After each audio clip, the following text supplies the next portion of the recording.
পরিস্থিতি এখন শান্ত হয়ে এসেছে এবং সম্পূর্ণভাবে আমি বলবো যে আইন শৃঙ্খলা পরিস্থিতি আমাদের নিয়ন্ত্রণে। এটার জন্য আমরা সবাই কাজ করেছি, আপনারা আমাদের সাহায্য করেছেন, এজন্য আপনাদের কাছে কৃতজ্ঞ।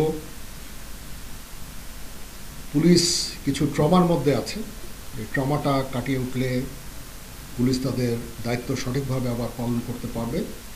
পুলিশ বিভিন্ন থানায় অলরেডি কাজ শুরু করেছে, যেটা একটা ভালো জিনিস। আমরা পুলিশকে প্রোটেকশন দিয়ে যাচ্ছি। তারা সম্পূর্ণভাবে যখন কাজ কর্ম শুরু করে দিবে, যখন পরিস্থিতি আরও স্বাভাবিক হয়ে আসবে, তখন আমরা ইনশাআল্লাহ সেনানিবাসে ফেরত যাব। তো সেই পর্যন্ত আমরা থাকব।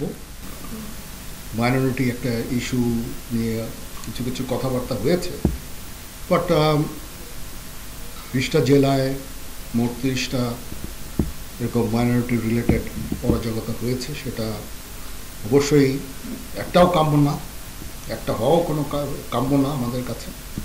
আমরা এই বিষয়টা দেখছি এবং যারা অপরাধী তাদেরকে অবশ্যই আমরা শাস্তির আওতায় নিয়ে আসবো ইনশাআল্লাহ।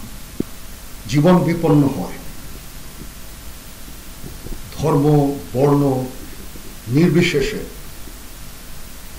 অবশ্যই আমরা তাদেরকে আশ্রয় দিয়েছি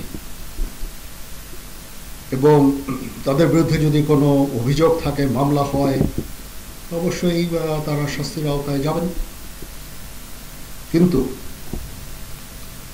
অবশ্যই আমরা চাইব না যে এক্সট্রা জুডিশিয়াল কোনো অ্যাকশন তাদের উপর হোক, বিচার বহির্ভূত কোনো কাজ হোক, তাদের উপরে হামলা হোক, বা তাদের জীবনে যে হুমকি যেটা আছে সেটা থাকলে আমরা তাদেরকে আশ্রয় দিয়েছি।